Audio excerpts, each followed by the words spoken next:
Week 9 of college football is here. It's Saturday, it's sunny, it's fall. So let's get after it, fam. This is College Kickoff Eve.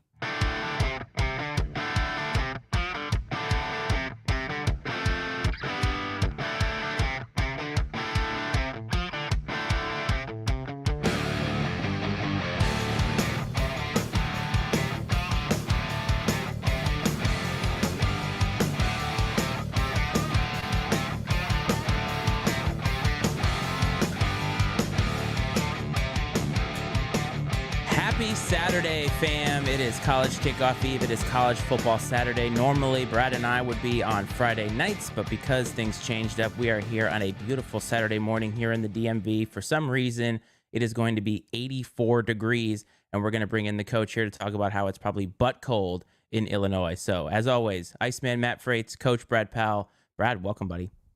Iceman, good morning. Good morning to you. And you are right. It is a balmy 40 degrees here in central Illinois this morning.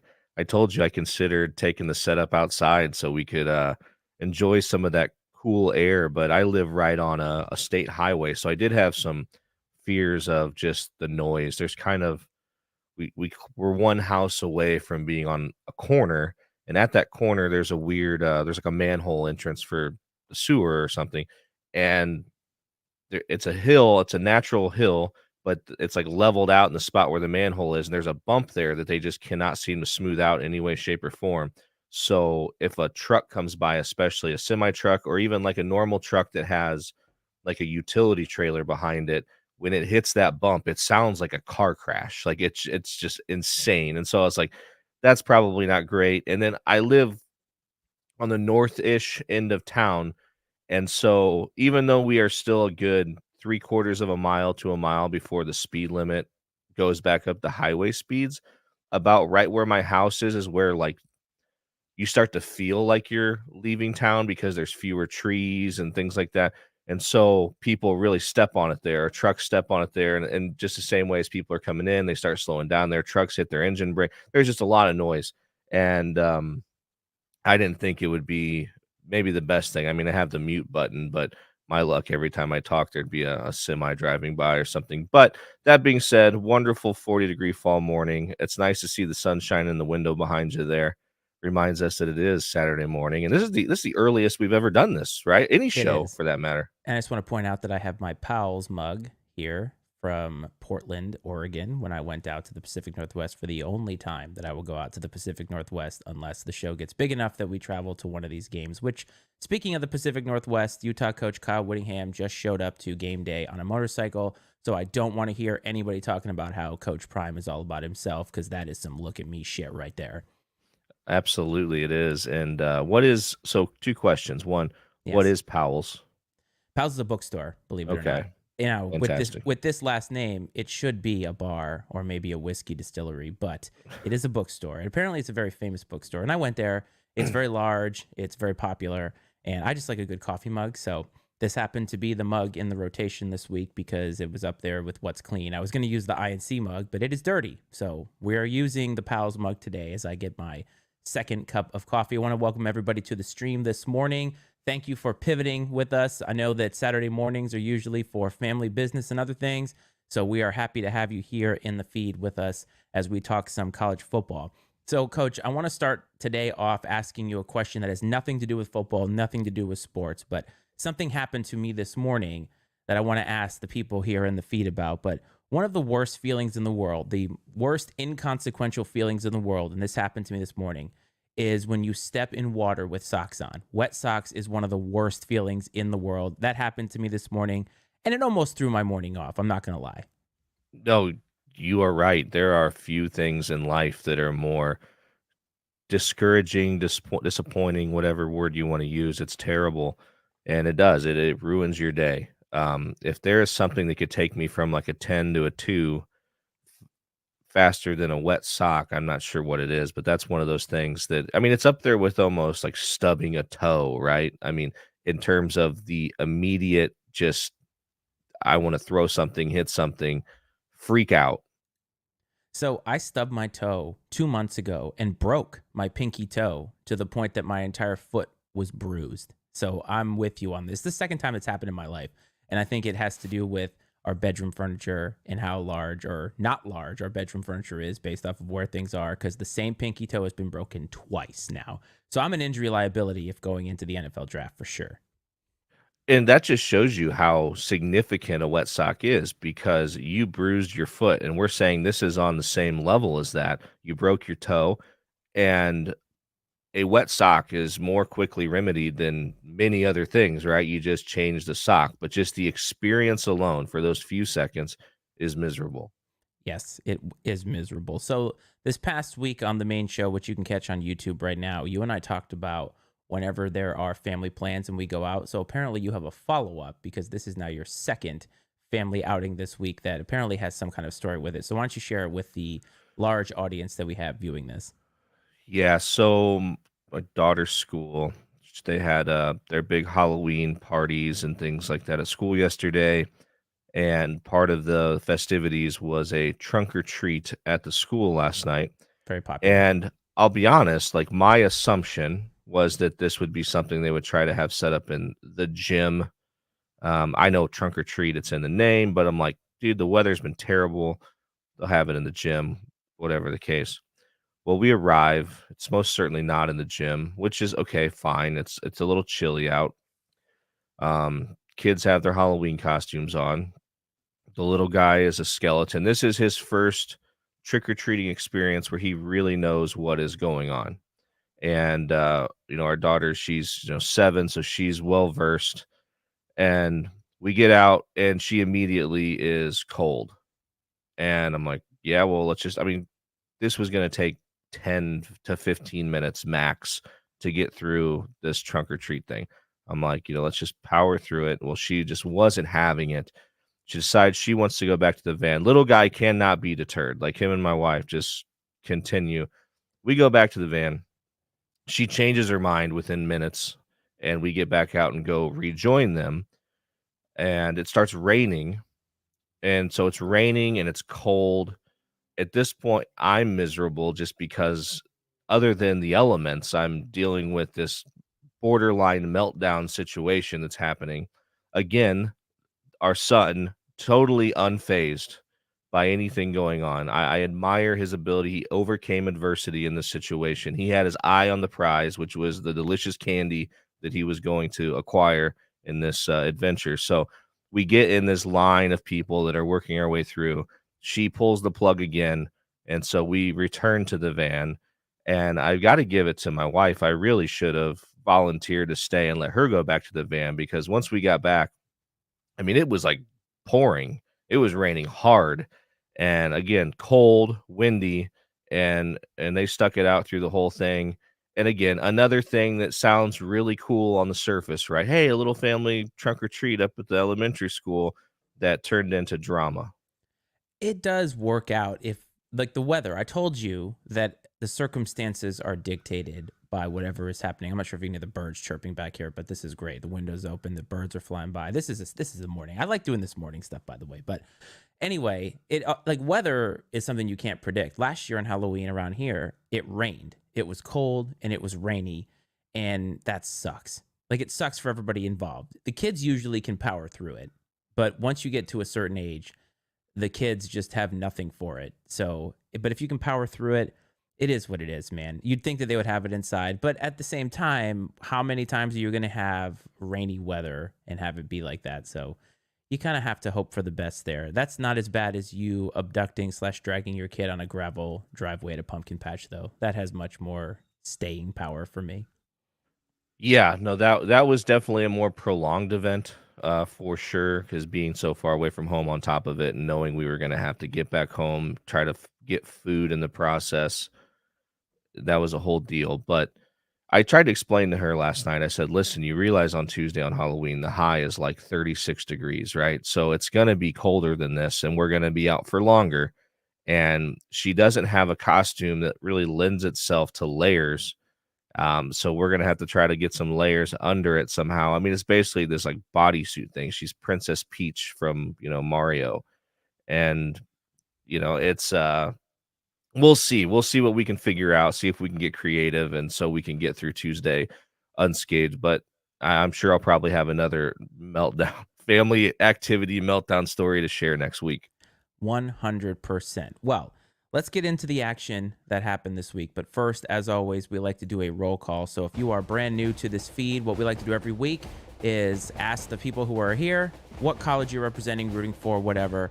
We have amassed 6 schools here, of course, and we're looking for more. I almost added Air Force to this list because they're a school that I think, yeah, they kind of embody what we're all about. But if you are here and you are new over the course of this feed, please let us know what school you're rooting for, and we want to add it to this list because we'd like to amass as many as possible as this season goes along, because that's what it's about, right? We're here for the every fan, as we like to say.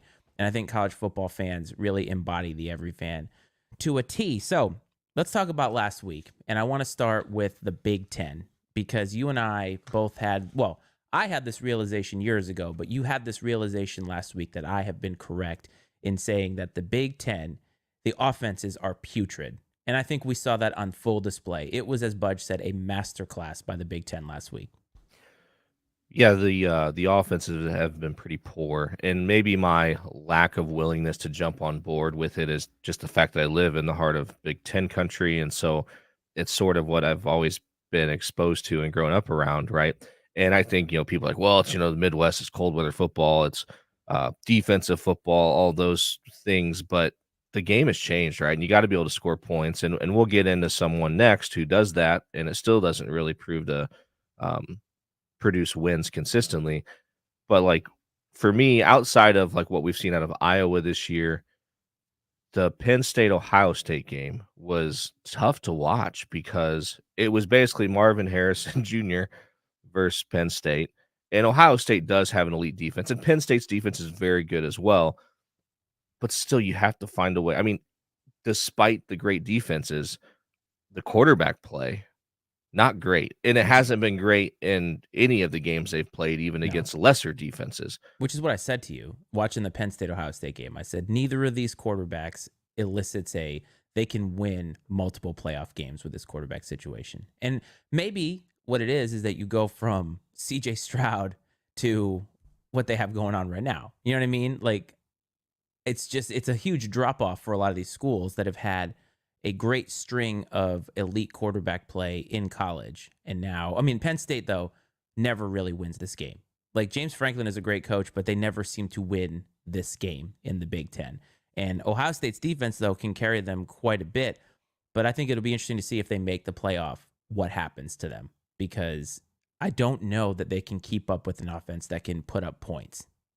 Now, to Ohio State's credit, they did it without Emeka Mbuka, their They did. number 2 wide receiver, and of course, I'm not going to be able to think of his name. The running back, Trayvon Henderson is his name. They did it without two of their top weapons on the offensive side of the football. So that's impressive. But really, they literally just Marvin Harrison Jr. Now, Cade Stover's a very good tight end. I think they should find a way to utilize him more. But I guess if they don't have to, if people just cannot stop Marvin Harrison Jr., then I don't know. Maybe they don't have to worry about it. Now, I will say that's one thing Notre Dame did a very good job of, is in 2 years against between Ohio State and Notre Dame, like they've held Marvin Harrison Jr. to a total of like 80 yards and like 7 catches or something, which is impressive. But if it doesn't, yield wins, and who cares at the end of the day, I guess. The game itself was, again, not super entertaining. And you're right. You have these schools that have great quarterback play, and the second that falls off, look at Clemson, right? Going from Deshaun Watson to Trevor Lawrence. And then I think everyone thought DJ was going to be able to come in and just keep things rolling. And the wheels kind of fell off last year for that Clemson team. And then, Cade Klubnik hasn't really proven to pick things back up either, which there's a little interesting story there with the play that ended the game. He pulled it on what looked like maybe a zone read of some kind and tried to outrun the edge rusher, to the pylon, didn't get in. It wasn't even close.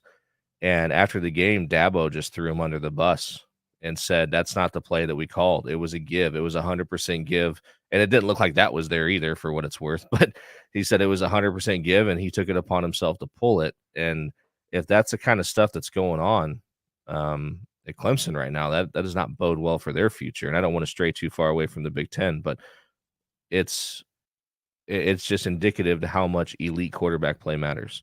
Yes, and I asked you, speaking to Iowa. So Iowa win or loses 12-10 to Minnesota, which is just putrid. Like the over under at 25, hitting the under, just awful. Like just awful. I feel like it's not, I understand defensive struggle, but I feel like defensive struggle is one of those where you know it when you see it. You know what I mean? There is a huge difference between inept offensive play that looks like defensive prowess compared to when two defenses are just balling out against high talent. But Iowa loses that game in a fashion that is being talked about with this fair catch that seemed to be not a fair catch. And I've watched it a couple of times. I've seen many fair catches in my lifetime. Certainly didn't seem like a fair catch to me. And there was a lot of controversy about that. So, what are your thoughts on how Iowa lost, even though Iowa should not be in a position where they're losing a game like that? My first thoughts are that it's terrible the way that it unfolded because my understanding was they weren't even reviewing that. They were reviewing if you stepped out of bounds and then decided in that process that there was an illegal fair catch signal. At the same time, I can understand that the letter of the law states, it seems like they've really detailed over time, like what that means. You're not allowed to like wave your hands off, because we used to have calls like, and PJ Fleck actually said it, like poison or Peter or whatever. That means you'll stay away from the ball, and you see guys wave their hands like the safe signal or whatever, like stay away, stay away. Um, and so they've outruled that. This was basically him doing that with just one hand. So I can see where they could apply the rule to that situation. Now I disagree with it though, because there's not a single person in that stadium, including the players and the officials, that believed he was signaling a fair catch in that moment. Not a one. And so for that reason, it's frustrating because that single call decided the football game. And Yes. again, there were several calls last week that in the NFL and in college football that were just egregious missed calls that really impacted the outcome of the game. Officiating, the quality of officiating might be at an all-time low right now. And I don't know how you remedy that though either moving forward. I always wonder though, because I feel like at some point in every season we say that. Is it that the officiating is becoming precipitously worse, like it's a decline?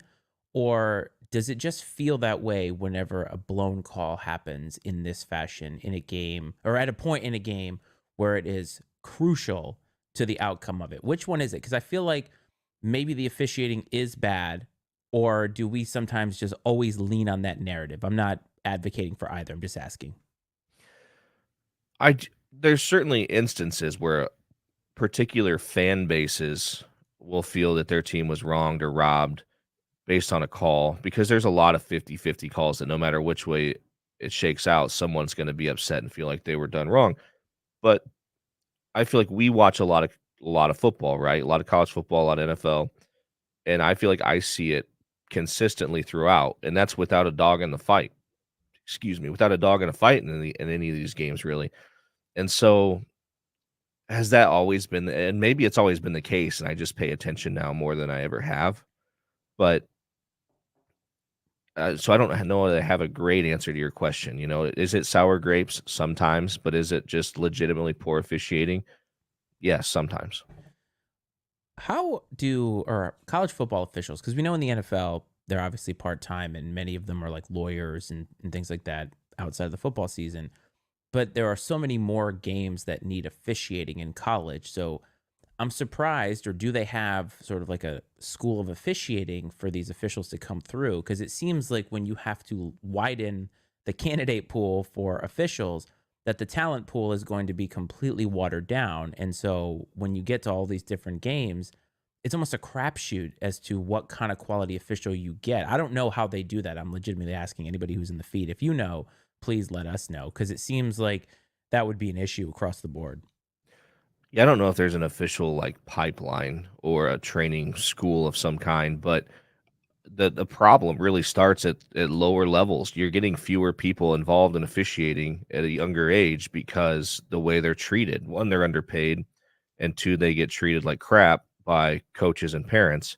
And frankly, like people these days, not the this is like a boomer take, whatever, but people these days just aren't necessarily equipped to tune that kind of stuff out. Now, I do think it's gotten worse, the abuse that they take verbally and even physically in some cases, but and no one should have to deal with that. But at the same time, I don't think that people are necessarily equipped at a younger age to let that stuff just roll off their back, maybe like they would have once upon a time. But at the same time, though, they shouldn't have to stand for it either.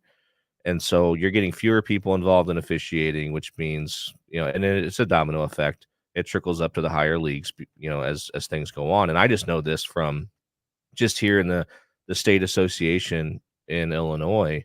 They're constantly putting out ads and sending emails about officials, and there's things like, hey, like we'll pay for your certification, we'll pay for your licensing, all that stuff. I mean, they really try to do everything they can to get as many young people into the pipeline as possible because there's a huge gap. You've got the old guard that's been doing it for 30 years, and those people are starting to phase out and retire from it. And then there's just a big gap between them. And then, there's not enough people coming in to replace those people heading out. Good point. And I think the treatment, as you alluded to, is also important because you've witnessed it at 7-year-old softball games, the way that these officials get treated. And those are young kids trying to work their way up the ranks. So you can imagine, and I don't mean this to disparage 7-year-old softball, but you can imagine what it's like in games or sports that matter more to other people, like football. Last night, started my weekend off with Friday Night Lights, went to see my niece who's in the band, and high school football, man, in Virginia is a pretty big deal. And people get really, really passionate about it and getting in on the refs. And I'm like, this is high school football, but it means more. Football means more to people. So I can understand, like, I wouldn't want to deal with that, even though it would sound like fun. Like you and I would probably have a good time officiating high school football, but we'd have to deal with a lot of stuff. And is it really worth it in the end? And we're not getting paid enough. If anything, some of them are probably volunteers. And are you really going to deal with that crap? Yeah, I mean, at the high school level, they're definitely paid. But how And much though? yeah, I mean, I don't know. I want to say I would bet you for like in the state of Illinois, if I had to guess from what I used to know, at the high school level for like a big time, like a major conference varsity football game, they might they might be making close to $200, for a few hours of work, which that's not bad. You break it down per hour, but you're paying for your own transportation to the game, everything else. So, there's really nothing that comes, there's no perks that come along with it by any means. And then, of course, subjecting yourself to the criticism and verbal abuse that comes along with it is a whole nother deal. It's just crazy how people can forget that these are human beings. Like the moment they put that shirt on, it's like they forget that they're a human being, right? That's a son, a brother, a mother. In cases, the women are getting more involved in it. They're someone with kids at home and a family, and they're probably a really good person that's just out there trying to do their part because it's not a thing you're going to get into because you want to get rich. It's you do it because you want to. When I got involved in wrestling officiating, I did it because I wanted to kind of give back in a way. It wasn't because I was, yeah, the money, a few extra bucks here and there, whatever. But it was more so to get involved and give back to the sport that I felt was given so much to me. And also I knew that they were really hard up for officials. Yeah. And so I got involved. And now I had a couple instances of crazy people, but for the most part, I think I benefited from the fact that I coached so long and I knew a lot of the coaches. And so I didn't Good really point. catch a lot from the coaches in that sense. But but yeah, you get pissed off parents. The parents are worse than the coaches for sure because the coaches understand to a degree. Oh, Kevo's in here. Yep. And first of all, your dad, I'm sorry, is speaking Yep. to him officiating before the forward pass was invented. So it's, of course, going to be a little bit less, back in the day. But yeah, I mean, 80 to $100 depending on conference. I mean, again, I think that is extra cash. But again, sometimes it comes with some extracurriculars. But I just wanted to talk about the officiating because that Iowa call Well, yeah, was and was insanely because bad. and because of fewer officials, getting involved in it. The talent pool, just like we're talking about Yep. at the college level, is less. I mean, there are really bad officials at the high school level, and so I don't know how you fix it, right? What came first, the poor officiating and people getting screamed at, so fewer people got involved in it, or fewer people are getting involved, which has led to shittier officials, which is translated into more abuse. I don't know. I don't you Yeah. it's not something that you can fix overnight. I mean, this has to be it's something over time with getting more people involved and educating them on how to officiate the game properly.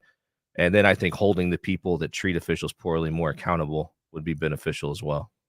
Yeah, I agree. So the Big Ten, to me, it feels like obviously Ohio State or Michigan at this point. And it seems, again, I mean, this has to do more with, is Michigan more offensively potent because of everything that's going on with the scandal that seems to be getting legs? And we seem to be learning a little bit more and more about what actually transpired. But Ohio State has to beat Michigan in order to make the playoff. There's no way that I think they make it if they don't, even if that's their only loss. But I mean, looking at some of the teams that are in the playoff pool, the Big Ten feels like it could be behind the eight ball. I mean, Michigan got beat 2 years in a row in the playoff. The Big Ten, obviously, this year, without the quarterback play that they've had historically, I don't know. There's something about him that just doesn't sit right with me as it comes to playoff time. But watching some of these games, man, like, but not at the top level. Good Lord. I don't know how people do it game in, game out, and just I, it's offensive to me. I'm sorry. I don't mean to disparage them. They're trying hard, but like, good God, good God. It is. It's tough to watch sometimes. And I you mentioned that you think if they lose to Michigan that they're out of playoff contention. I don't know. It's certainly not going to help, right? But I don't know that they're officially out just because I think it depends on how everything else shakes out Sure. and what that game looks like. If it's a close ball game and there's some other things that happen around the country, I could see them still making the playoff. But there's still a few games left to play outside of that game, so anything could happen. Ohio State has not looked like dominant like Michigan No. has. Now they've played a stronger schedule than Michigan has up to this point, but it'll be interesting to see how that game plays out. And I'm curious how these allegations that are going on are going to affect Michigan, Yes. right? Whether they're true or not, just the distraction of it. I think there's no doubt that it's true. Something happened, right? There's no doubt that something was going on, but to see how they manage the distraction of it all, and if it is something where they were doing something that was benefiting them greatly, and now they're gonna stop doing that to avoid further implication, is that gonna make a difference? Yeah, I think the thing for Michigan is it seems like they were doing it against everybody. And my question was, why are you doing it against Indiana? Why are you doing it against Rutgers? You can beat those teams. You're better than them top to bottom when it comes to your talent pool on your roster.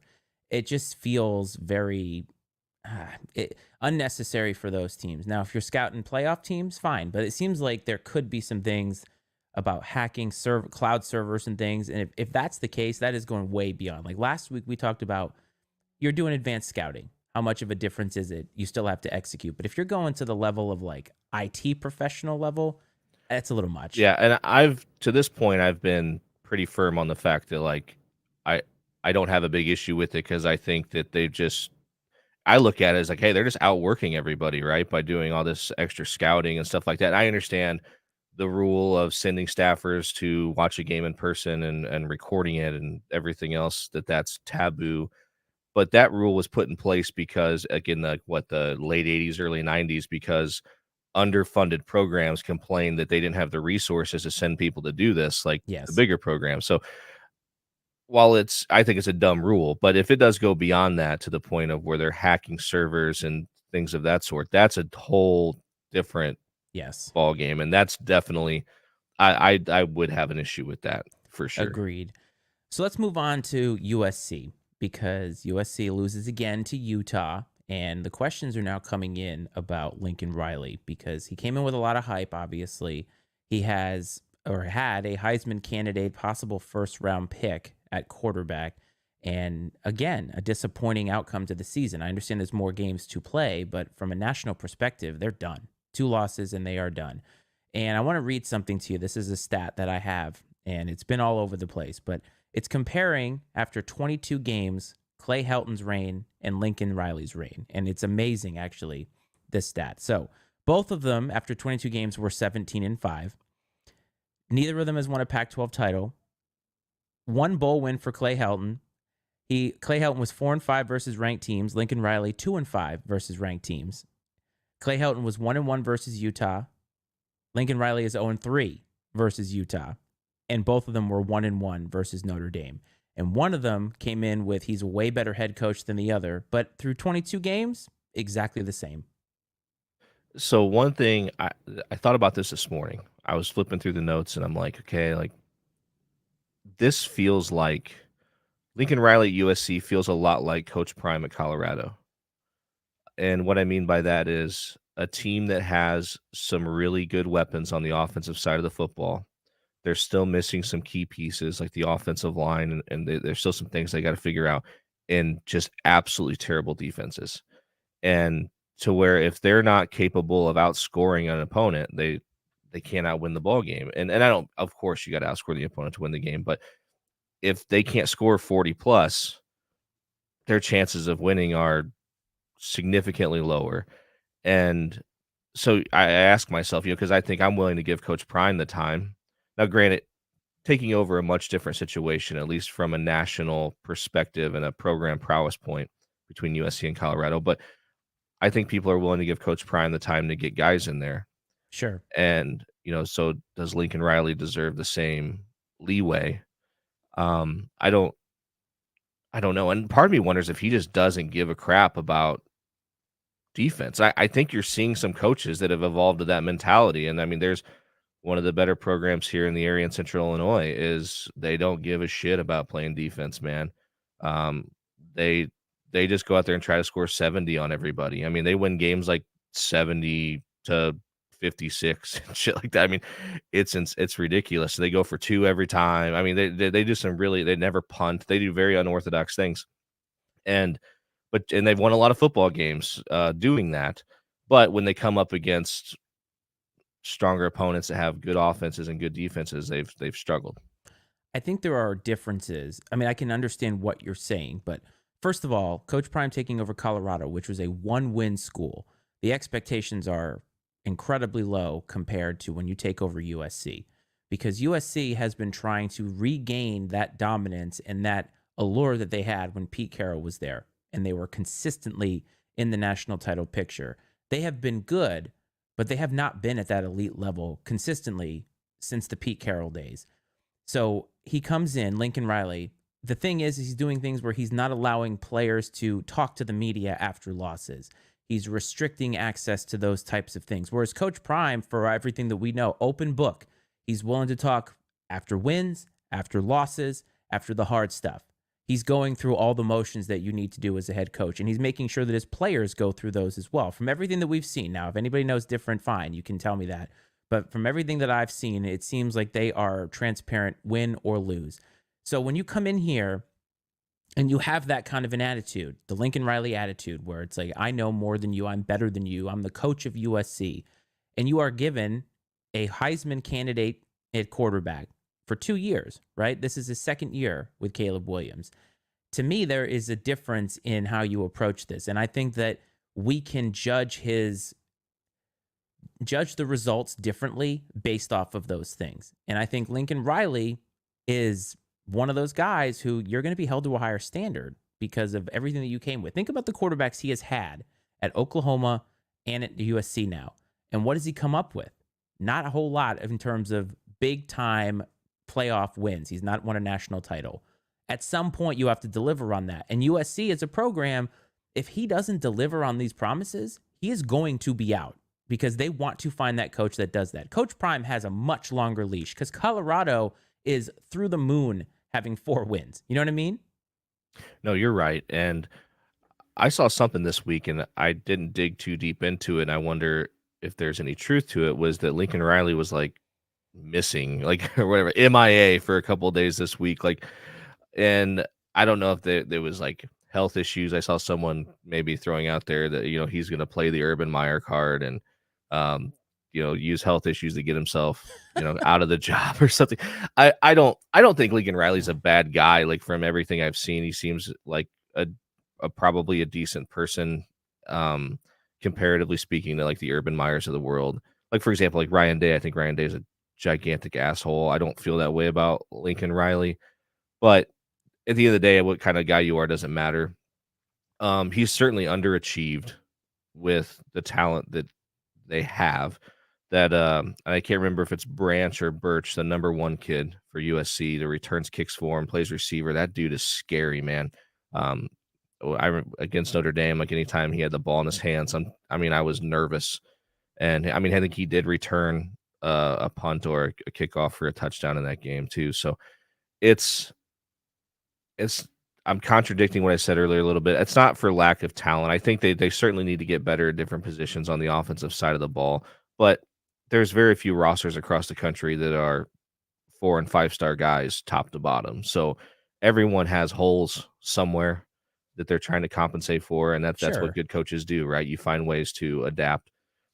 But I think that's where it comes down to, man, is that He Lincoln isn't, Riley, right? no, he's not. And I Yeah. think that is a fair criticism to have. Again, I couldn't do any better. I'm not saying that, but I'm also not getting paid to do better.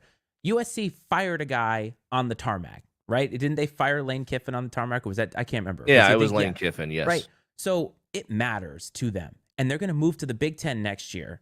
And the competition is only going to get stiffer. So the Pac 12, which again has been a great conference this year, but has been very similar to the ACC in ways in which it has been very top heavy for the most part the last, decade or so. And they haven't had the kind of success that they've been hoping for. And Lincoln Riley, I can understand you come in and do it my way. But now after 2 years, your defense sucks. You haven't been able to get the big wins against the programs that are doing it in the, the Utahs of the world and the Notre Dames of the world are beating them in the places where they're defensively, which sometimes, especially when you start playing the really, really good teams, defensively is where you need to step it up. So Ohio State, as much crap as I just gave them, their defense is elite, and they may be able to hold down teams that can score a lot. But I think that USC doesn't have the ability to do that. So if their offense struggles and they play one of these teams, they are not going to be able to beat them because their defense is not going to be able to hold a team to less than 25 points? Right. Yeah, the defense is absolutely terrible. Their defense didn't play that bad against Notre Dame. Their offense put their defense in really terrible positions, a lot of short fields and that kind of stuff. But one of the more interesting things about the whole USC story, though, I think, is some of the stuff that you're hearing come out right about Caleb Williams and what he should do now that the season is basically over from Yes. from a playoff and national championship perspective, and even probably most likely a Heisman perspective. So I heard a couple of things in this. First of all, Budge was very much on this when Emmanuel Acho had hold on, timeout here. Our recruit has arrived. Hold on. All right. Yes, our guest picker is here. He is just coming here from soccer. Yes. Oh, come here. Come on. Yep. All right. All right, everybody. Sorry to end the feed. Our guest picker has arrived. He is here with his medal. Nice. Soccer practice. Yes. Okay, my dude. All right. Hi, James. Can you hear us? Hey, Daddy, I need to take my hat off. Oh, you want to take your hat off? Yeah. All right. Sorry. Okay. Excellent work by you. All right. And you have your own microphone. Look at that. Okay. My man, how was soccer today? Good. Excellent, excellent, excellent. And can you show everybody what you have earned here at practice? It is your first medal. Look at that. Nice. The Determination, Confidence, and Respect Medal. All right. Your first participation award. I'm so proud of you. This is excellent work by you. And we have Ryder from the Paw Patrol. Okay, my man, you are up here for one reason and one reason only, and that is to pick a game. And I ask you, are you ready? Yes. Okay, so I'm going to ask you to say 2 schools for me, okay? Florida. Oh, wait a minute. Sorry, I should have the mic on. Okay, Florida. Florida. Georgia. Florida. Who is going to win? Florida. Oh, wow. picking the Gators. Pick. Wow. Okay. So you have Florida over Georgia. Is that correct? Yeah. All right. Well, as we see the graphic here, James 6-1 in making his picks. Last week he took Air Force over Navy, which technically was a push based on the Vegas line, but hey, he picked the outright winner in Ohio State over Penn State. Dude, I'm very, very excited for your pick. I hope that it comes to fruition. Did you have? Daddy? Yes. I hope Alabama wins. Okay, we're not going to put that down officially because you pick them every week, but that is a solid pick as always. So we have Florida over Georgia. It is a very bold pick, but anything is possible, and James so far has made somebody a lot of money with all of his picks. So, James, did you have fun at soccer today? Yes. Excellent work. And what did you learn about today? Cool. Okay, great. That is Great. an excellent recap of the day. Can you say, what do you want to say to everybody? Awesome. Great. Okay. Good to see you, James. Excellent. Excellent. Can you say goodbye to Coach Brad? I could, Brad. And can you say Hi, hello James. and goodbye to everybody watching right now? Hello, goodbye. All right, dude. All right. You want to go back downstairs with Noni and Papa? Thank you for coming up. We appreciate it. Congratulations. Daddy? Yes. No, he's not here. Okay, yes. Well, somebody's downstairs, right? It's not you. You're not by yourself. Trust me. I'm a good parent, everybody. I do not send my child down there Rule the by roost. himself. Yes. So James having a good week with grandparents in town, soccer awards. Good job, buddy. Yes. You may not have one of those. Go down and see Mommy and Papa and take your hat with you. So what I understand now is I have Yes. to, as soon as we're done here, I'm just going to empty my entire bank account on the FanDuel and put it on the Florida money line. I wouldn't do that, but I think you could. I mean, if you really wanted to. Yes, James. No, you may not have one of those. You need to go downstairs, please. No, you may not have one. Everybody is seeing this. This is what happens here. So let's see. With James's record, I may have to. Yes. I mean, yes. Rick, you are more than welcome to do that if you want. But none of this gambling advice. If you have a gambling problem, call 1-800-GAMBLER, anything like that. But James is not to be trusted with your money, but just with your pride. So that's why he picks these games for us, because other people that know more than we do, like Colin Cowherd, do not do well in picking these games. And James, having absolutely zero knowledge of what is going on, picks these games. So yes, very, very excited. Again, 1-800-GAMBLER, if that is your problem, Rick. Make sure that we are covering our bases here. So where were we? We were talking about Caleb Williams. All right. So Emmanuel Acho says that at this point, out of the national spotlight, Caleb Williams should sit out the rest of the season. This is not unheard of, as we have seen many guys in the past sit out bowl games when they get to the end because they know that they're going to be a major pick in the NFL. And at first, I thought, of course he should think about this because he needs to think about his future with the NFL. But then the other take that I heard was, well, wait a minute. NIL has changed the calculus on all of this because Caleb Williams theoretically is making a good amount of money to play Millions. at USC, millions. And the other expectation is, hey, now we're paying you the name, image, likeness to be here. So in theory, you are not some unpaid student now. You are almost an employee of the university at this point. And so he's almost, I don't want to say incentivized to go out and play football, but because of the NIL money, it's more likely that he's expected to play football. And I hadn't considered the changes that NIL made to all of these things when these guys are thinking about what they're going to do. Because beforehand, when you're not getting paid, you need to make a business decision and think about your NFL earnings. But now it's not that way. And there are college football purists. I don't want to call Budge a purist, but he sees this and worries that this is where people want college to be, that they want to make it an afterthought, that you shouldn't be playing. But I wonder if NIL will stave that off a little bit. Well, I think it would be a scary precedent to set if your top players tap out once any sort of a shot at a championship or whatever their season goals are no longer attainable. But what's also scarier in some ways is that what if Caleb Williams goes to whoever the decision makers are on this with USC and says, hey, if you want me to play the rest of the season, I'm going to need $1 million more or something along those lines. Yeah. Very possible. I mean, and I don't think I think it's too early for Caleb Williams. Because here's the thing. If Caleb Williams sits out right now, the last two sample sizes that NFL scouts get are probably two of his worst. So you definitely don't want to have that be the last film that you leave. Sure. You know what I mean? Yeah, no, I think you're right there as far as he wants to get himself back on track a little bit and show that, hey, this was just a blip on the radar.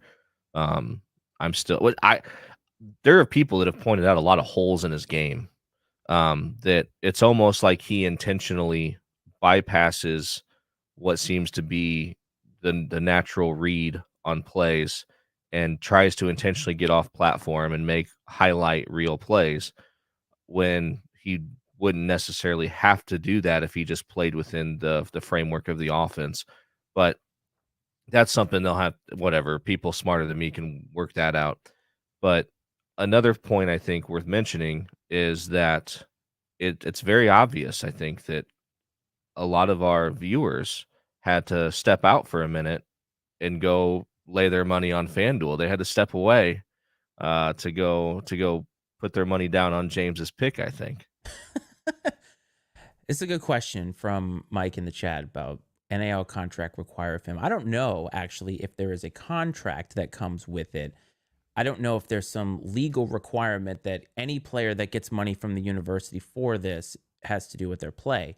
But I do wonder if it's more of an unspoken thing where it's the university is saying, okay, we're now giving you money that you've not received in the past. And for Caleb Williams specifically, like not every NIL athlete is this way because there are Right. guys who are making money at, NIL money, but they're not making huge money. It's probably enough to cover expenses for them in some way. But Caleb Williams, guys like that, they're making millions of dollars.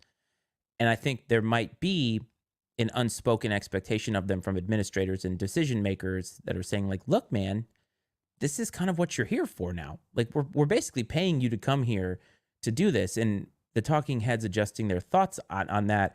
I mean, I don't know how many I don't know how many talking heads I guess are still anti NIL at this point because it's just the reality of it.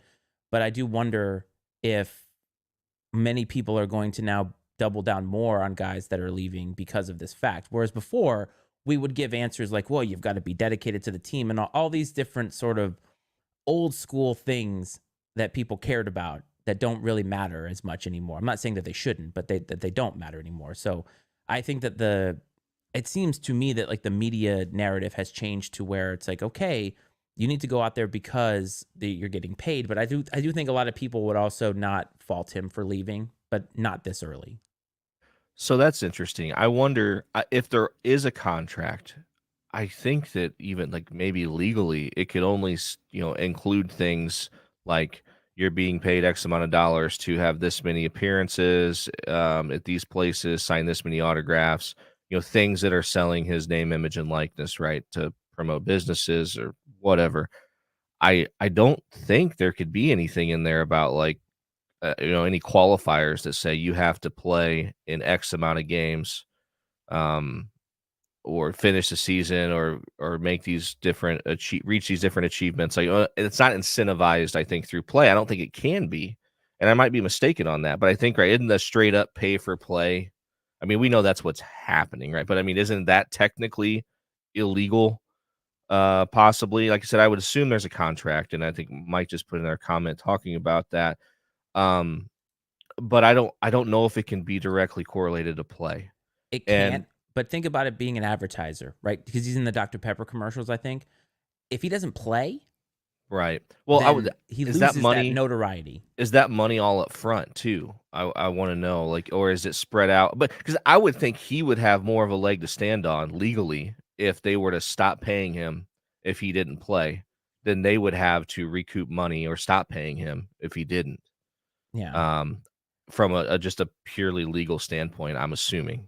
Yeah. I don't know. There could be there's like probably the legal part of it, there's like the moral part of it, and then there's what the reality Yeah. is. And I don't know But like what's actually happening, but well, like Mike's kind of alluding to there at the end, I think that if it is not related to play, which it probably shouldn't be, legally, and he doesn't play the rest of the season or the last couple games, that's going to impact future NIL deals, right? Because I don't think they're going to be able to put they could get creative maybe about how they put the language in there, but I think you could see that, and maybe they'll do shorter termed contracts, like a month by month or something, to where semesters like you don't maybe. have to, you don't have to re up them if they choose not to play and hold out or whatever. Yeah. It'll be interesting, because we're still in the infancy, right, of this NIL thing, and so it's kind of going to be fascinating to see how it all unfolds over the next few years.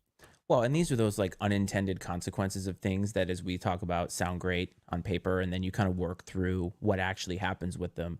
And I'll be curious to see what happens coming bowl time. That will be, I think, the real key. Like, if you're not in the conversation nationally, what do a lot of your best players do if they feel like they have an NFL future? Because Caleb Williams, to me, is an outlier in the fact that his NIL contracts and money probably are closer to what he would receive in the NFL, at least on a rookie deal, depending on where he gets drafted. But a lot of these kids that are making NIL money, they're still going to probably make out better signing an NFL contract. So I think it'll be interesting. But we're going to switch here because game day just showed the ACC schedule. I mean, the ACC standings. And so let's talk about the ACC for a minute. So North Carolina, Mac Brown, they always lose that game every year. Normally, it's to like a mid-level ACC school. This year, they lost to one of the worst teams nationally in UVA. And this seems to be a Mac Brown thing at UNC, where it's like we're going to go 10-2 every year, but we're going to lose to that one team that we shouldn't, and that's going to take us completely out of the national conversation. And this year, they actually have an excellent quarterback in Drake May. And so it's just amazing to see. It's like, wow, UNC cannot seem to be that team that gets over the hump to win these football games. I feel like you're tugging at my emotions here because that's a Notre Dame thing, man. That's been like the Notre Dame narrative too for a while, Yeah, right? but they play a harder schedule. And sure, but then now Louisville's better than UVA, but I mean they got their tails whooped by Louisville, and so I think that I don't know if you could sit there and say it's an indictment on Mac Brown or the program. I mean, I think that if you told most North Carolina fans that, hey, like you're going to be like 10-2 on average every year, they'd probably take that, Sure. truthfully, right? And so we're at Notre Dame. It's a little different story in terms of what the expectation is, but I think what he's doing there, it's a great accomplishment. And yeah, they have Drake May, but I'm sure being North Carolina, which they've had good football teams, they have holes like everybody else, like we talked about, even with USC, they're gonna be lesser talented in different spots. And they are likely overachieving by doing what they're doing. Yes, like losing to a bad team like UVA is probably unacceptable no matter what the expectations are. But at the same time, I don't know that you can walk away if you see on paper 10-2, even 9-3. I think you'd take that. Oh, you would take it. But when it seems like they lose like this game, like the UVA game, and I get it, a blind squirrel finds a nut every so often, but lose to Pitt, or not even Pitt, lose to Virginia Tech even, but losing to UVA, who's like one of the worst teams in the league, is just, you cannot have those things on your schedule. But looking at the standings, so Florida State obviously is good. I think that their pathway to the ACC title game is pretty much set. But then you got North Carolina at 3-1. And guess who? Sneaking up the leaderboard, the old Virginia Tech Hokies, after a big win. I've never been so excited about a 500 football club. But after that 38-10 clubbing of Syracuse, starting 1-3, the Hokies have themselves possibly set up to get to the ACC title game for the pleasure of getting blown out by Florida State.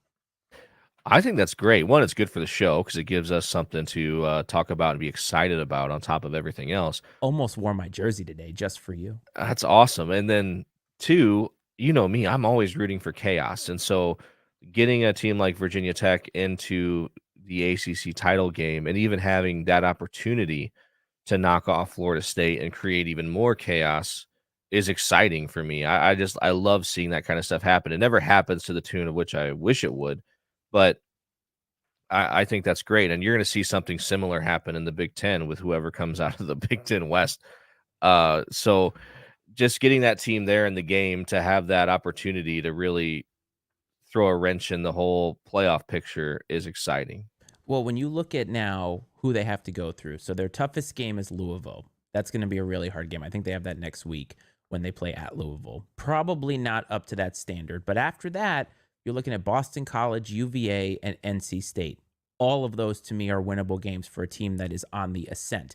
And so when Mike and I went to Blacksburg this year, Grant Wells was the quarterback senior, and I thought he should not be the starter. But I understand why you give the senior the nod. He's a senior. It's his last year. Give him the nod. But ever since they put Drones in, had to figure a few things out. Offense had to kind of get used to the new quarterback play, because when you go from your standard issue pocket passer to a guy that is a dual threat guy, now you've got to kind of adjust how things work. And they have been adjusting. I mean, yes, they lost by 22 points in Tallahassee, but a lot of teams are going to lose by 22 points in Tallahassee. That's just how good that they are. But I will say this, it was a 24-point spread, so Florida State did not cover that game, and that's all that I wanted. But beating Pitt, who Notre Dame has this week, you have Syracuse, who is a team that has kind of been a thorn in their side and played Clemson really, really closely. And then Wake Forest, who's playing Florida State this week, who some people feel could give them a game at home. And so Virginia Tech is kind of a fun little story. The only thing I will say, though, is that you talked about the Big Ten as well. Whenever these teams sneak up the leaderboard and chaos happens, the only thing that really sucks is that the title game becomes a complete wash, because most of the time, the team that is in the national picture is just going to win that football game. Like, nobody gave Purdue a chance against Michigan last year. Nobody rightfully would give Virginia Tech a chance against Florida State. So it sucks for the viewer, the casual viewer, because a team like Virginia Tech is just not a national team at all. It would be better for the ACC if North Carolina continued to win and played Florida State. You'd have some intrigue there. But as a fan, which I don't get homered too often, like, I'm rooting for it. I would love to see them in the ACC title game. Budge had Brent Pry on the hot seat earlier this year, and he's turned some things around. And let me ask you this, though, because we've talked about this, about like, when do you pull the leash, or when do you pull the plug on a guy? And I asked my friend the other day, in year 2, after a 3-win year 1, what's an acceptable win total? And he said, we have to go to a bowl game. And I thought 6-6 after 3-8, that's reasonable to me. Yeah, I agree. I think that's absolutely reasonable. And, because ever since Frank Beamer left, they've been in rebuild mode, and they've had a hard time getting the train back on the tracks. And even at the end of Frank Beamer, they were in rebuild mode. And so, yeah, they've had a hard time. I mean, look at even, Florida State after Bobby Bowden. It took a little bit for them to get. Yeah, Dabo had the national championship with Jameis Winston, but there were some pretty down years for Florida State. So it's nice to see Virginia Tech start to get some traction, because they are one of those programs that, because of the atmosphere that they have, it's good for college football as a whole when they're competitive and they're in the picture. It makes Lane Stadium even more special than it already is. When you have a good team playing there, and you have to force teams to go play on a Saturday night in Blacksburg, that used to really resonate. That meant something, and so to see them get back to that, or work towards getting back to that's really exciting. Yeah, it has pained me over the years how little it matters playing at Lane Stadium, because the team just hasn't been up to snuff to play a lot of these big games. But even so, remember a couple years ago, 2021, Notre Dame went to Lane Stadium, and even though the team was mediocre, it's still an environment that's tough to play in, and Virginia Tech kept with them for a good part of the game, and then the better team always comes out on top. But the ACC should be fascinating as we get to the end, because I don't think we saw some of these teams falling off and a team like Virginia Tech sneaking up. So there's still a lot of time for them to blow it, but it seems like they have an inside track to at least get into a bowl game, which would be incredible for me and something to build on for Brent Pry going forward. And if Drones is as good as advertised, he's only going to get better with reps, which I said a couple weeks ago. So we'll have to watch that. One more team, I'm not sure if Mike is still in here, but Air Force, a team that you and I have started to gravitate toward. And for the second year in a row, they have started a majority of their season undefeated. Tough win against Navy last week. Didn't look all that special. Not sure how much that's just playing another military academy on the road. Quarterback's hurt, not 100%. But they keep winning. And what I'm rooting for is for the college football playoff to have to deal with an undefeated Air Force team and perhaps do the most un-American thing possible and leave out a service academy from the college football playoff. So I'm rooting for Air Force the whole way, just because it's fun, it's American, and I just want to see them have to sweat this out. Sure. And again, with the chaos, with me rooting for chaos, especially with so there's such an opportunity for chaos because we don't really have um, a really, really head and shoulders above everyone else elite team. I mean, I think there's potential that Michigan might be that, but we haven't seen them play someone to really set themselves apart in that. And I'm not knocking their schedule. I'm just saying like they haven't played another high level No, opponent and blown them out to establish themselves as a step above everyone else. right. Georgia's appeared very flawed at times. Alabama obviously has appeared to be very flawed. Florida State, sneaking by Boston College. They've had some close games. You mentioned they didn't cover against Virginia Tech at home. They've been in some battles and are obviously flawed. Ohio State has their deficiencies on the offensive side of the football. There's no powerhouse juggernaut team at this point in time. So there's plenty of chaos that could happen at the top as far as unexpected losses go. So if you have an undefeated Air Force team, and then let's say that everyone else up in the top has at least one loss, because that could happen. What do they do? Like, do they have the stones? I would say this. I think it would take more balls to put them in Oh, I than it would. would take to keep them out. And do they have the balls to put them in the game? I don't know if they have the opportunity for a marquee win at any point in time to really help strengthen the way the schedule appears. Um, and then when it comes to like Cincinnati, when Cincinnati got in, they beat Notre Dame at Notre Dame that year. They beat a ranked opponent on the road, so that really helped their resume a lot. So I don't know. I would love to see it just because, again, I always root for that sort of thing, but unfortunately, it probably won't happen. Doesn't mean we're not rooting for it, but I don't think it's going to happen. It's easier for them to leave them out in a 14 playoff. Sure, But sure. next year, Yeah, I think they would certainly, if they You have were on to. the table, they would be in a 12-team playoff. Yeah. 8 team even, right? I mean, even 8 team, I think you have to have them in because that's the whole point of the playoff is to give teams a chance. But they're not going to do it on a 14 playoff. I'm not under this illusion that they will. I just want them to have to think about it for 1 second. So last one, speaking of teams in the postseason. So JMU ranked in the top 25, coming in at number 25 this week, moved up not this year but last year to the big dance, but they are unable to participate in the postseason because whenever you move up from the FCS to the FBS, you have to wait this 2-year grace period Stupid. in order to. And I agree with you. JMU has been kicking ass in the FCS for years. They move up. They're in the top 25. Like, I don't understand this archaic idea that it's like you're under. It's like a probationary period. You do that with people at work because you want to make sure that they work out. They're not going to send them back to FCS if they don't work out. So if they go, like, what happens if JMU goes undefeated? They're not going to be able to play in a bowl game? That is such horseshit. It is. And I don't, is there a given reason for why they No, do this? I don't it's just in the understand rule what it book. would, I don't understand what it prevents, like what sort of wrongdoing it would prevent or whatever. Like, it's, me and my dad were talking through this a couple weeks ago because I was like, I don't get, it's not like they could somehow load up on players. And I can't figure There's no out reason for what it. logical reason there is to put this in place. No, there And is it's no the reason same, for it. and we've seen it in there's been a couple mid-major programs in college basketball that have been held out of the postseason. I want to say Bellarmine is in the Nashville area.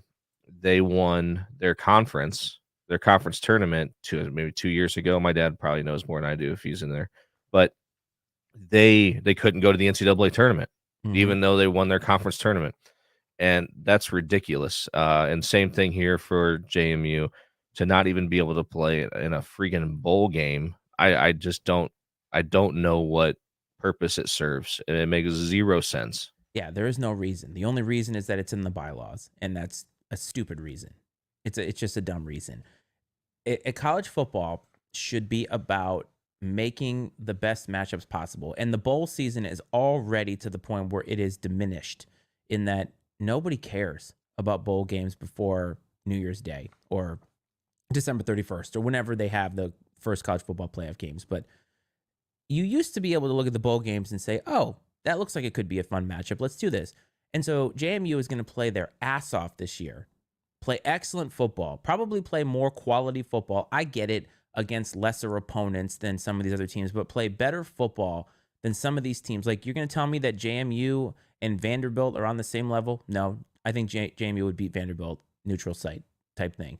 Why are you not letting them in? For just reasons at this point. And it's the kind of thing that the NCAA does to give themselves power because they don't have any.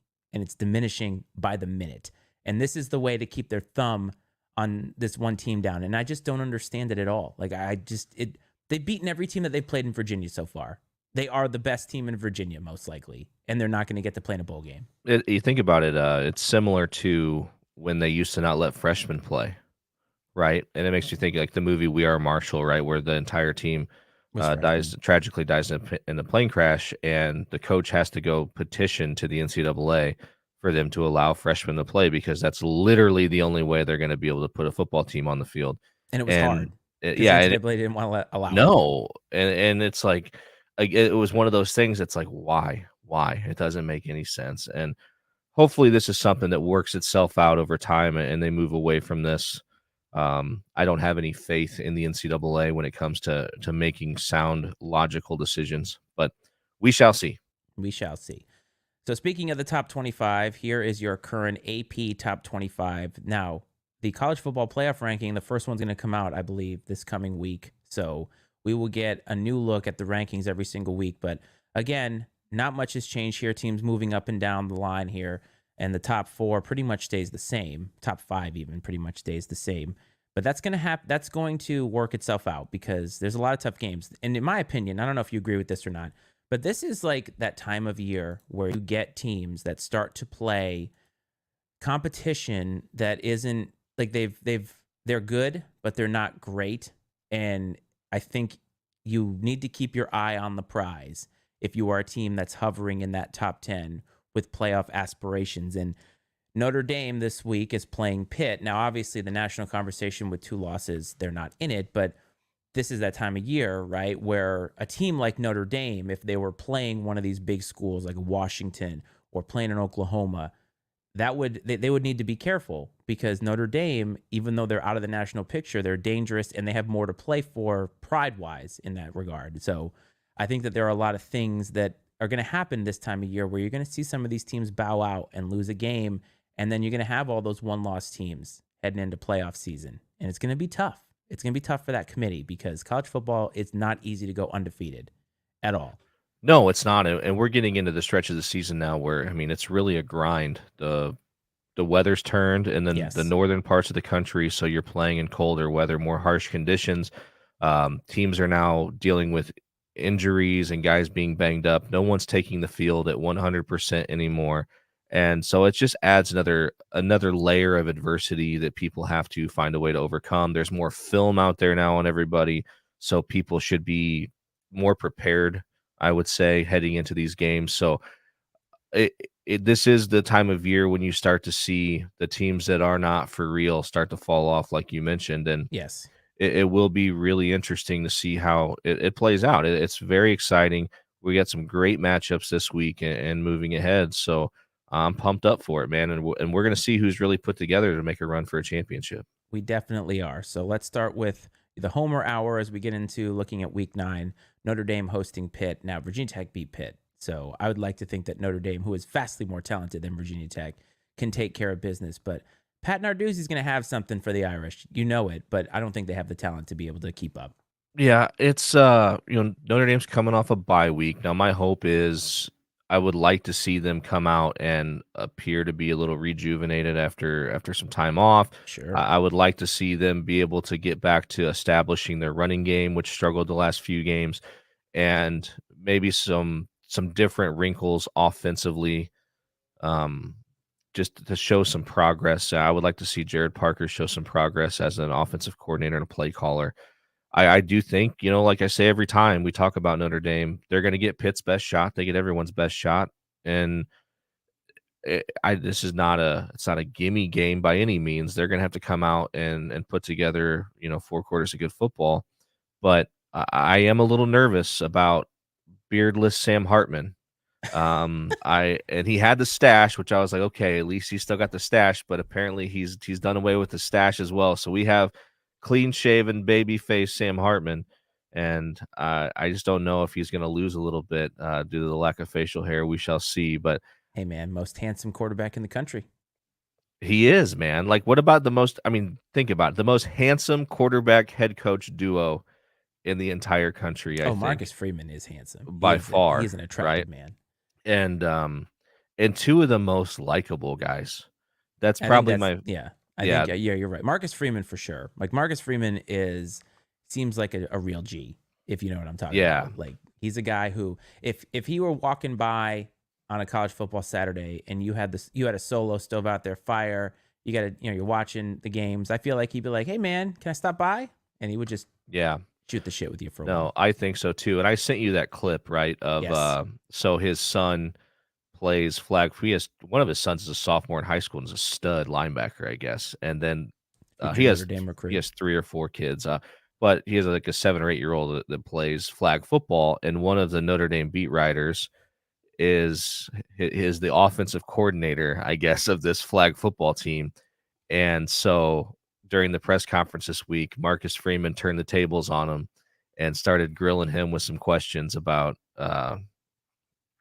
his play calling and things like that. And it just, I mean, obviously all in good fun. It was great to watch. And honest, Oh yeah. I think even at Notre Dame with the expectations, um, if Marcus Freeman does prove to struggle over the next couple of years, I think he would keep that job longer than maybe he should if it doesn't go well, just because of the type of person that he is. Yeah, I agree. He's a tough guy to move off of.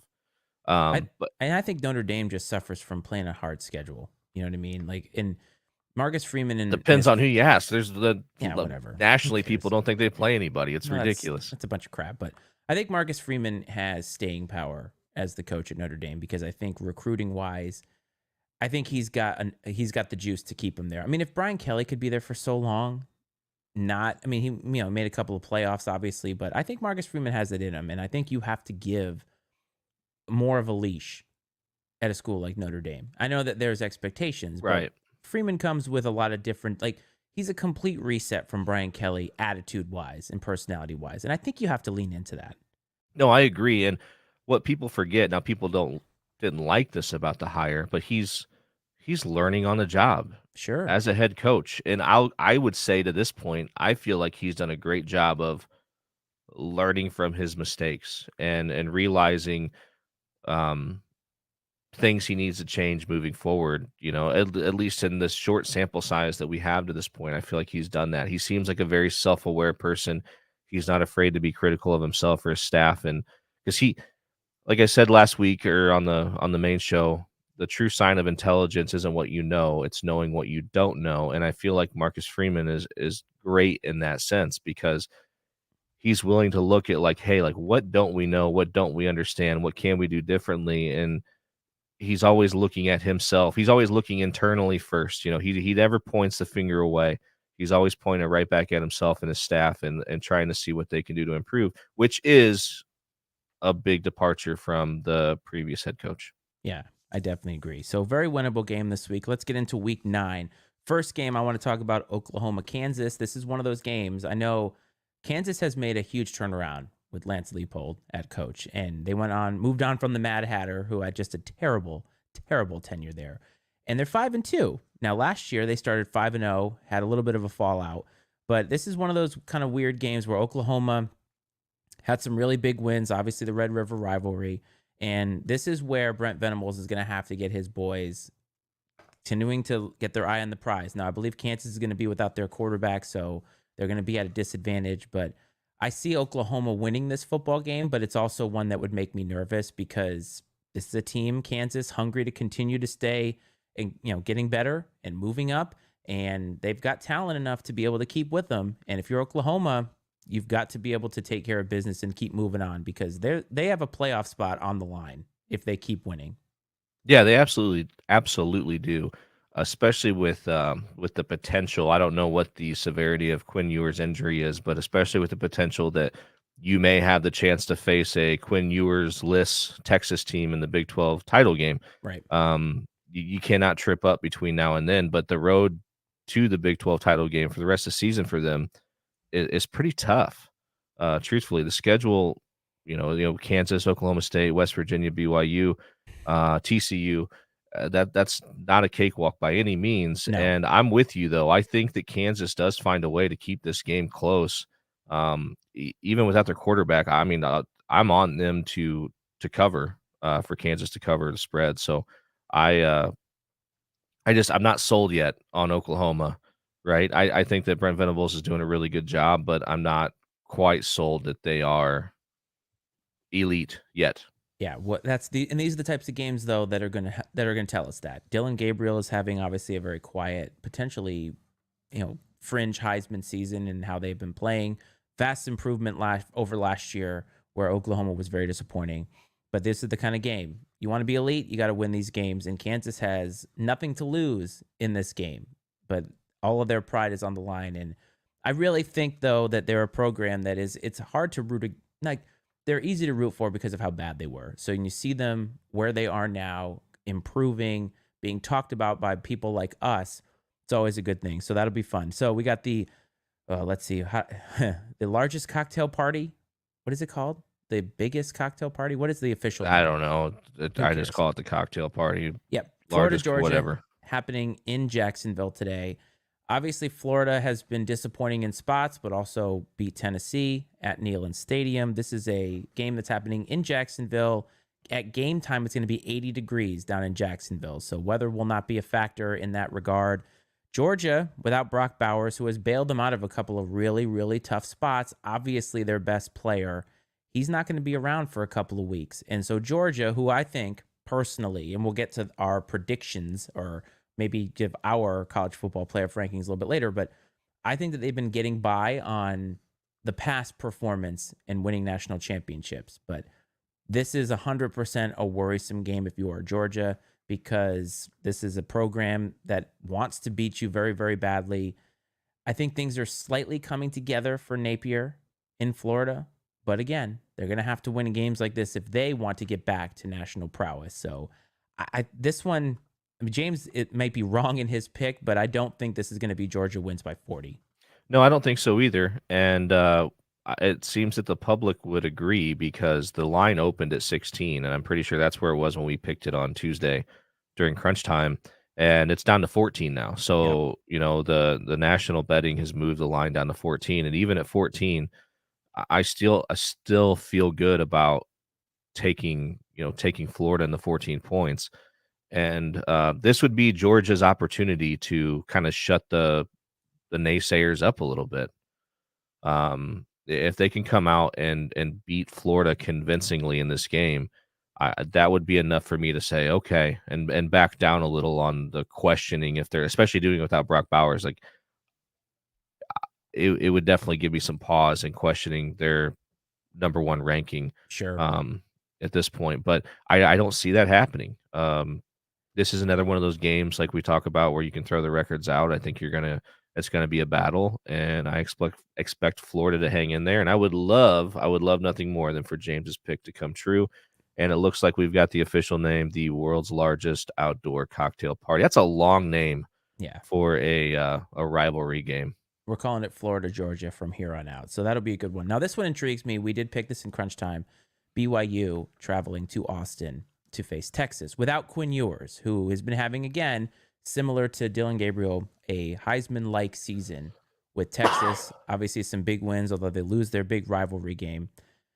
Texas is still in the national picture if they can hold on without Quinn Ewers.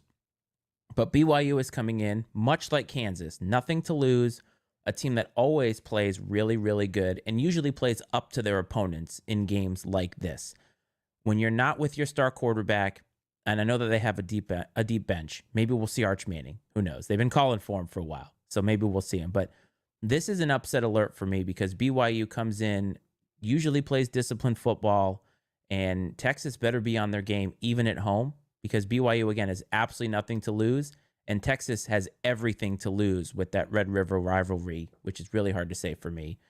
loss hanging over their heads. So watch out, Texas.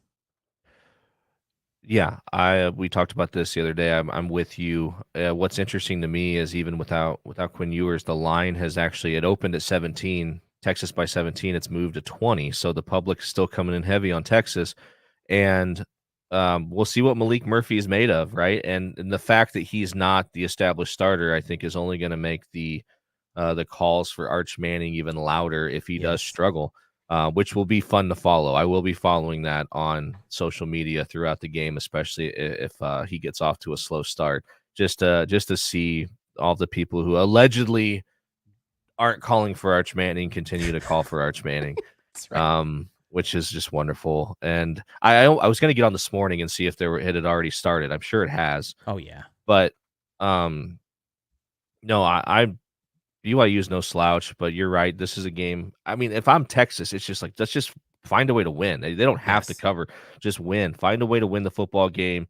Keep your head above water so you can get another crack at Oklahoma. You beat Oklahoma in the Big 12 title game. You're in the playoff. Probably, But if you yes. lose a game between now and then, that's not the case.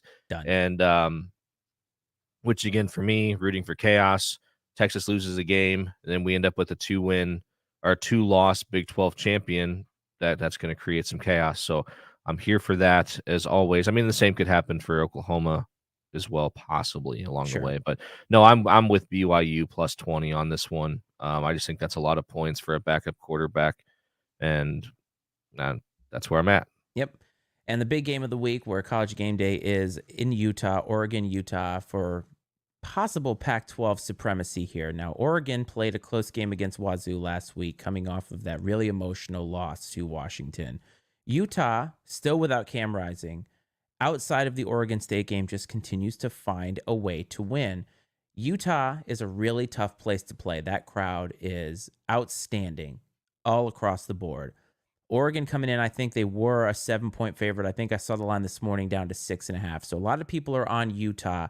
I did pick Oregon in crunch time, and I do think that they're still the better football team because I think that they need this win. They know what's on the line here, and I see them coming out still with the victory, but I do think it's going to be very close because I think Utah, with the environment, with the resilience that they have of just being able to continue to win, it's obvious that they have a really, really deep quarterback room and just a really deep depth chart.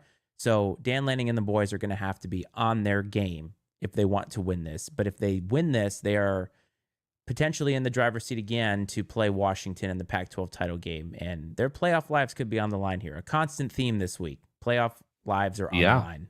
Yeah, this is an elite matchup. I'm looking forward to watching it. And what's been interesting about this spread is it opened at 4.5. Oregon minus 4.5, ballooned up to 7, like you mentioned, and now it's back down to 6.5. So it's funny to kind of see how the the public money has gone from one side to the other to move the line, it was just fascinating. Normally it's all in one direction, but this one's gone up and then now it's coming back down. And I'll be curious. This doesn't kick off until 3:30 Eastern time, 2:30 Central here for me, and so it'll be interesting to see where it's at come kickoff. I'm gonna have my eye on that for sure because I do like Oregon, or I like Utah. I like the Utes to cover. It would not surprise me if they win this game, but from a betting perspective, I feel confident in taking Utah with the points. Yeah. Wouldn't it be awesome if Utah makes it to the playoff and Cam Rising is able to come back and kind of end the narrative for him the way that he tore his ACL in the Rose Bowl last year, to have the team play so well and then have him come in.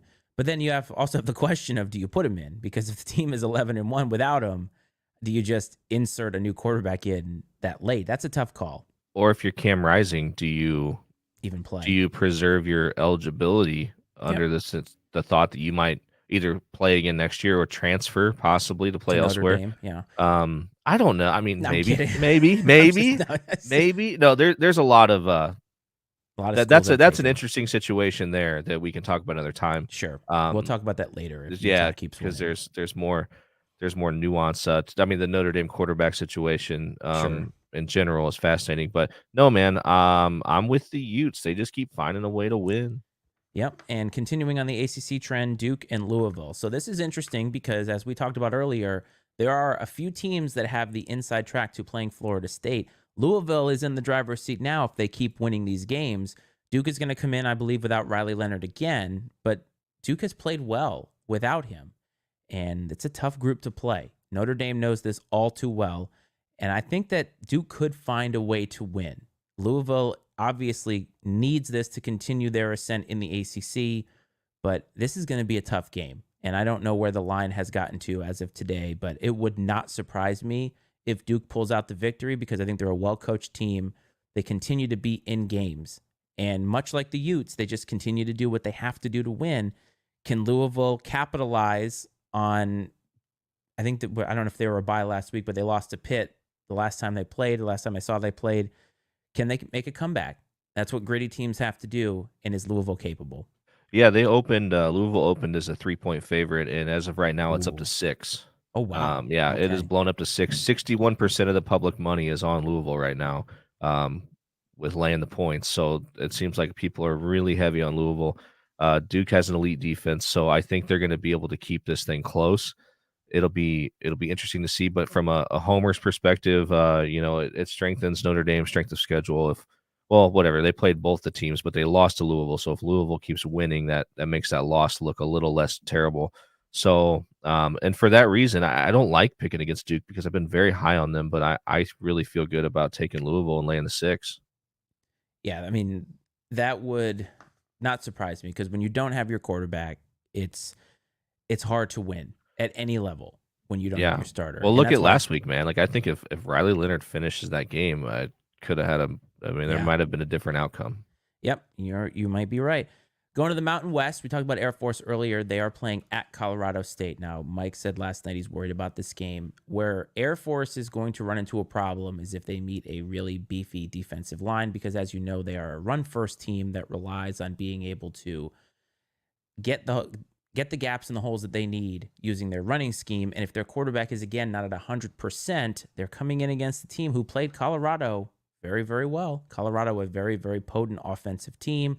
Colorado State was able to put up points against a porous defense. So if if Air Force wants to continue to win, this is a tough one, in my opinion. I know that you're high on Air Force and on the Falcons, but road game against a game opponent who maybe has the big boys to be able to stave off a little bit of that running attack, it's going to be a tough game. I still think Air Force can eke it out because I think it's a 12-point spread, or it was when we picked on Tuesday.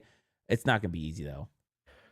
So this is like I like to look at the intangible things that go into these games. I talk about them often, and here's one with Air Force basically sneaking by Navy, right? It'd be an ugly game. I think it's easy as a coach to refocus your team after a game like that, to where if they would have blown them out, sometimes teams start feeling themselves a little bit. Yeah. I don't think you're going to have this in that case because of how ugly the Navy game was. I think you're going to, you know, that really sets a table for a really focused week of practice because there's going to be plenty of coaching points that you can focus on to keep the team honed in.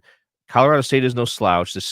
I don't think this is going to be a cakewalk. I believe that I picked Air Force to cover, but the line has moved. So they opened at 12.5. It's now up to 14.5, which Really? that's a little scary to me. But here's the interesting point. It's up to 14.5, but 52% of the public money is on Colorado State plus 14.5. Or wherever people got in at, but 52% of the public money is on Colorado State to cover. Yeah, see, that's what I'm thinking is even if Air Force wins, I think it's going to be close because that's a big line for a team like Air Force. And they're not Yeah, playing like Sam Houston State or something like that. This is a right. Colorado State team that has some talent. Yeah, with it being up to 14.5, at this point, I know I picked Air Force to cover the 12.5. 14.5 would definitely give me pause, and I would have to lean towards the Rams at this point. Yep. Continuing in Colorado, so Colorado and Coach Prime traveled to Hollywood and faced Chip Kelly and UCLA. Now, Chip Kelly has had some quarterback issues, so that's obviously something to watch. We've talked about that already with some of these games. Colorado 1-3 in their last 4 games, 0 on the turnover battle, so they've not been able to get the turnovers that they were able to get early in the season. One of the stats I just saw here, I think Chip Kelly's defense is giving up like 238 yards per game, which is not a lot. And Colorado obviously at well over 400. So one of those two things has to give. This one's going to be tough because, again, the quarterback play. Can Chip Kelly get the same kind of offensive potency out of a new quarterback? If they can't, then I think Colorado has a chance to be able to score some points. Is UCLA's defense going to be able to hold them enough to get the win? I think this is going to be a close game, though.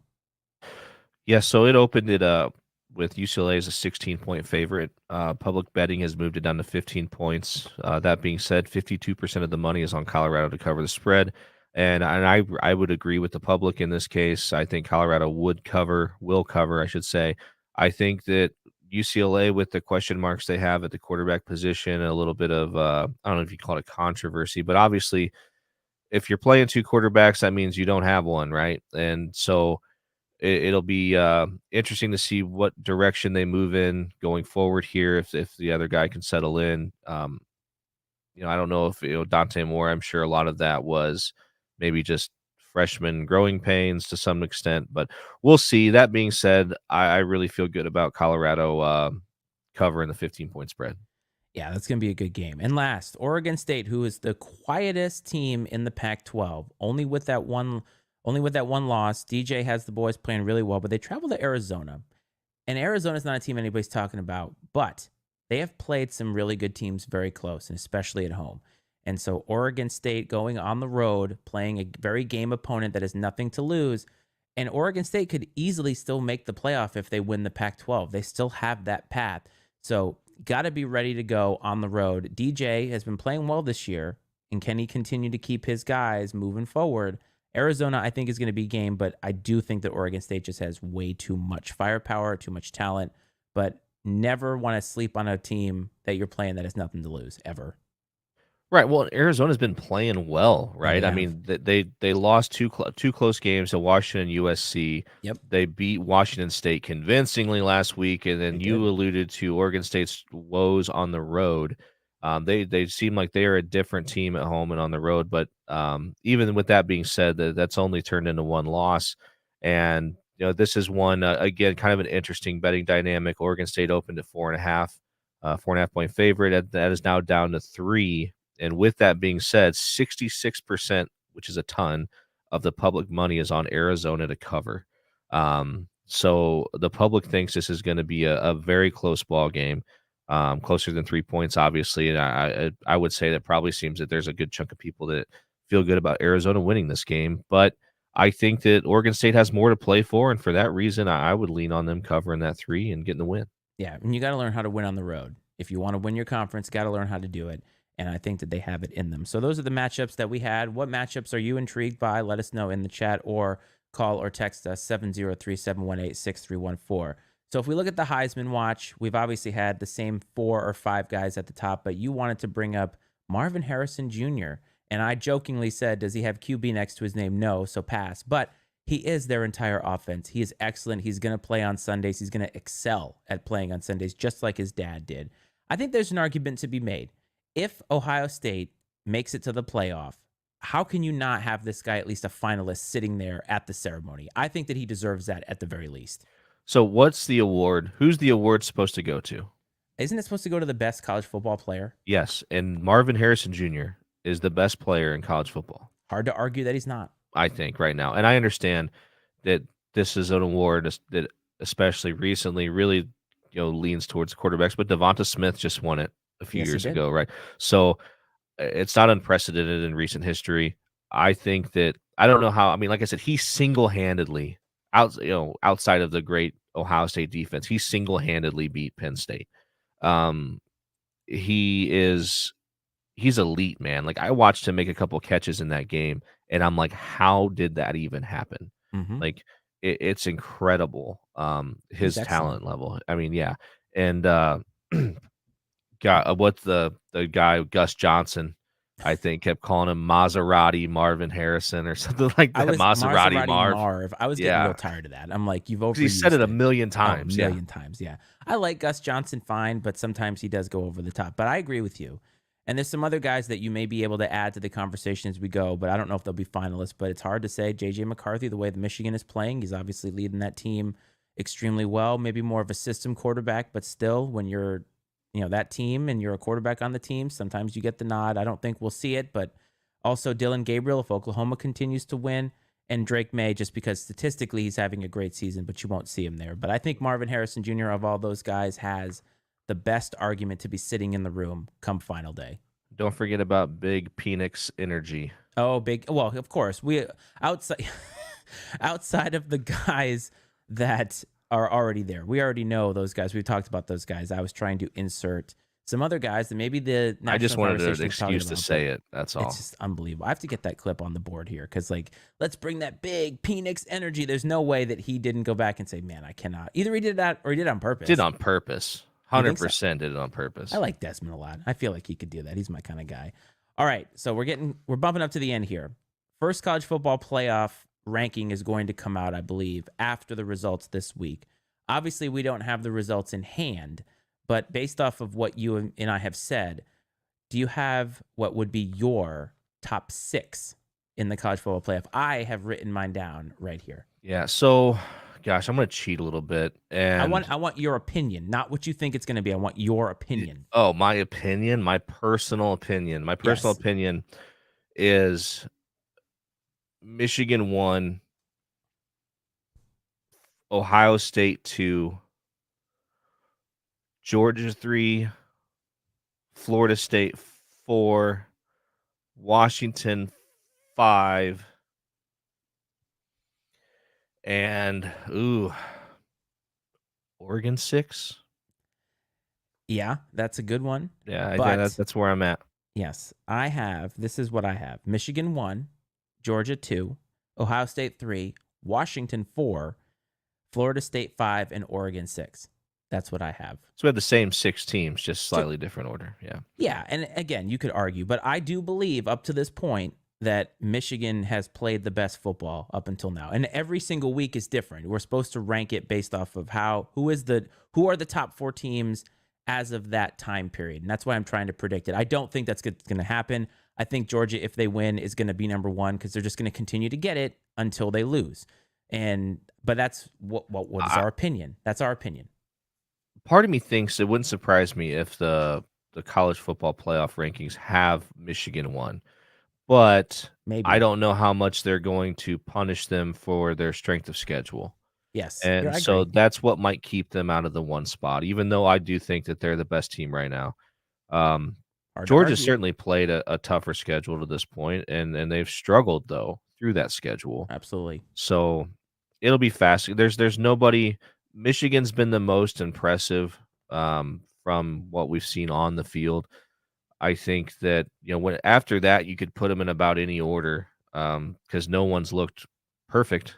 Even the teams that are undefeated, they've definitely looked vulnerable at times. Yes, every team usually has a vulnerable spot, but I think Michigan may not look vulnerable until they play Ohio State, but there's still a lot of football to be played. However, for the rest of you here, if you want to find Iceman and Coach anywhere on social media, TikTok at INC Sports is the handle, Twitter X at Iceman and Coach, Facebook INC Sports, Twitch INC Sports. We want to thank our Twitch users. We have some new followers there. We're trying to build our presence out there, so thank you to anybody who is watching on Twitch. If you are watching on YouTube, of course, make sure to subscribe if you haven't. If you are listening in the podcasting world ever, Apple, Spotify, all that good stuff, make sure to subscribe to YouTube, subscribe to your apps there. Matty S Media Network, MattySmedia.com. Coach, do you have any final parting words for everybody on this wonderful Saturday morning as we are 20 minutes away from kickoff? Yeah, 20 minutes away from kickoff. I'm excited about it. Some great games today. Looking forward to taking it all in. Excited that Notre Dame is back in action this afternoon. Looking forward to that one. So just hope everybody enjoys their day of college football, their weekend of football again. And it's really getting down to I don't want to say crunch time, right? That's our thing. But it's we're getting to the point though, like we said earlier, where the cream's gonna start rising to the top and we're gonna see what some of these teams are made of. That's right. I want to thank everybody for tuning in. Whenever you tuned in, however it is that you tuned in, we thank you always, no matter what. We would not be here without our listeners and viewers and fans. I want to say also, have a great and safe weekend. Enjoy some college football. Enjoy some weather. I hope this finds you well and safe. And we'll talk to you next week, folks. This is College Kickoff Eve.